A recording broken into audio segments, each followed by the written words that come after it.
Hello, everybody. Welcome to today's Reading Through the Bible in 365. Today we are going to be focusing on 1 Samuel chapters 30 and 31, and then Luke chapter 13, verses 23 to 35. We're getting started in 1 Samuel with chapter 30. 3 days later, when David and his men arrived home at their town of Ziklag, they found that the Amalekites had made a raid into the Negev and Ziklag. They had crushed Ziklag and burned it to the ground. They had carried off the women and children and everyone else, but without killing anyone. When David and his men saw the ruins and realized what had happened to their families, they wept until they could weep no more. David's two wives, Ahinoam from Jezreel and Abigail, the widow of Nabal from Carmel, were among those captured.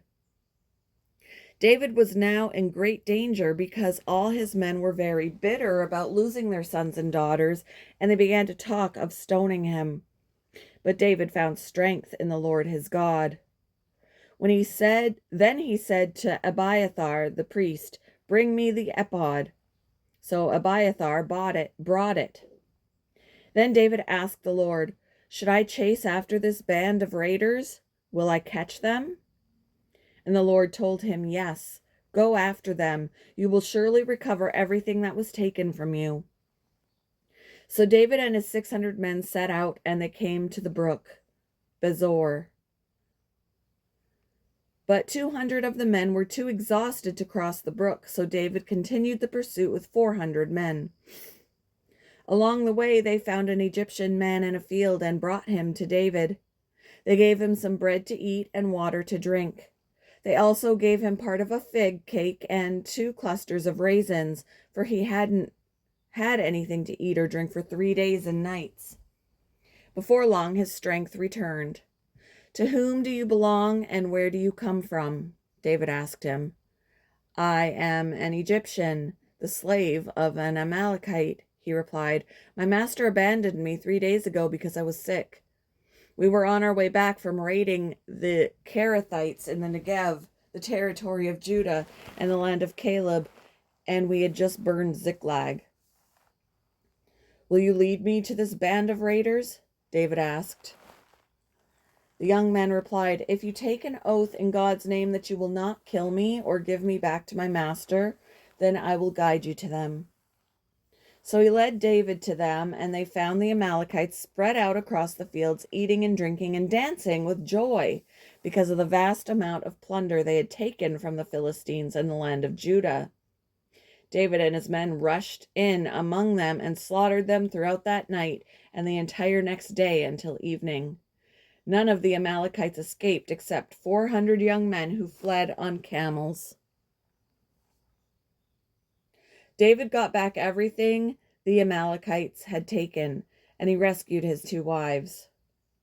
Nothing was missing, small or great, son or daughter, nor anything else that had been taken. David brought everything back. He also recovered all the flocks and herds, and his men drove them ahead of the other livestock. "This plunder belongs to David," they said. Then David returned to the brook Besor and met up with the 200 men who had been left behind because they were too exhausted to go with him. They went out to meet David and his men, and David greeted them joyfully. But some evil troublemakers among David's men said, "They didn't go with us, so they can't have any of the plunder we recovered. Give them their wives and children and tell them to be gone." But David said, "No, my brothers, don't be selfish with what the Lord has given us.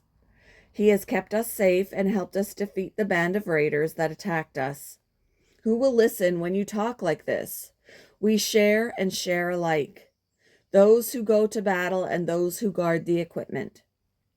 From then on, David made this decree and regulation for Israel, and it is still followed today. When he arrived at Ziklag, David sent part of the plunder to the elders of Judah, who were his friends. "Here is a present for you, taken from the Lord's enemies," he said. The gifts were sent to the people of the following towns David had visited: Bethel, Ramoth Negev, Jatir, Aror, Siphmoth, Eshtemoa, Rachal, and the towns of the Jerahmeelites, the towns of the Kenites, Hormah, Borashon, Athach, Hebron, and all the other places David and his men had visited. Chapter 31.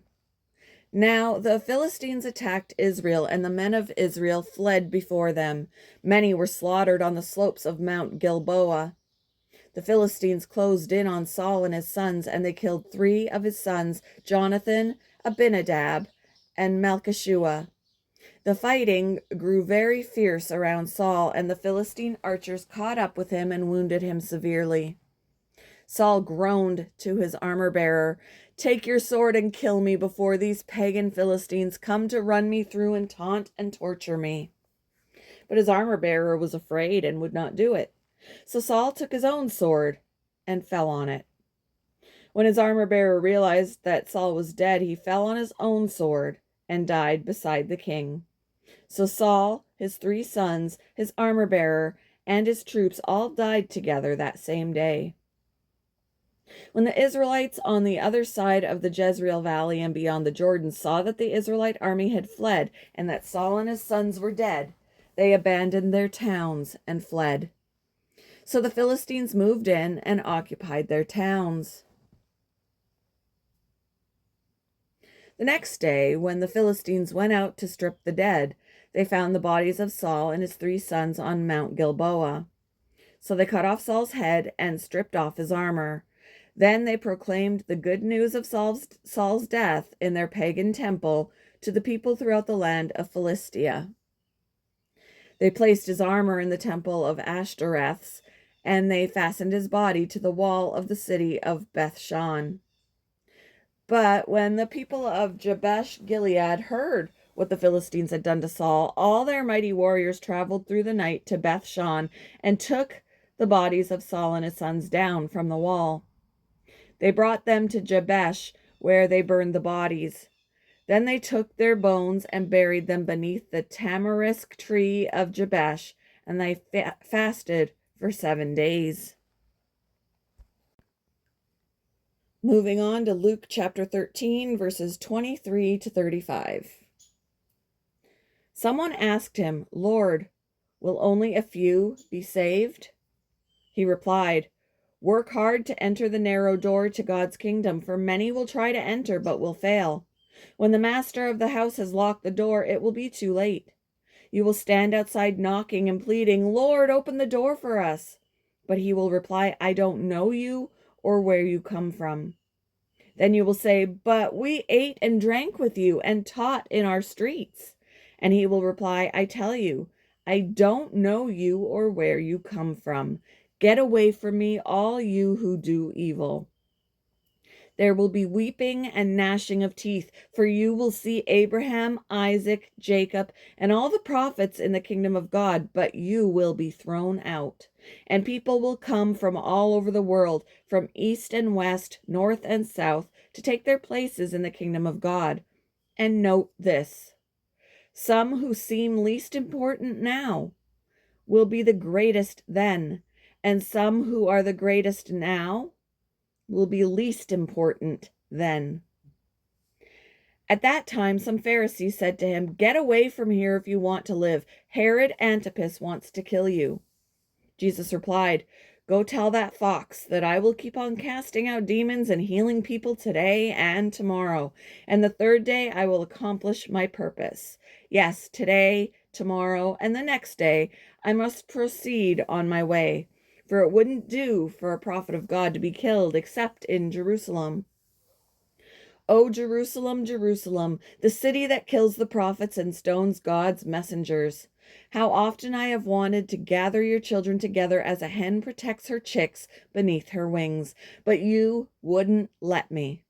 And now look, your house is abandoned, and you will never see me again until you say, 'Blessings on the one who comes in the name of the Lord.'"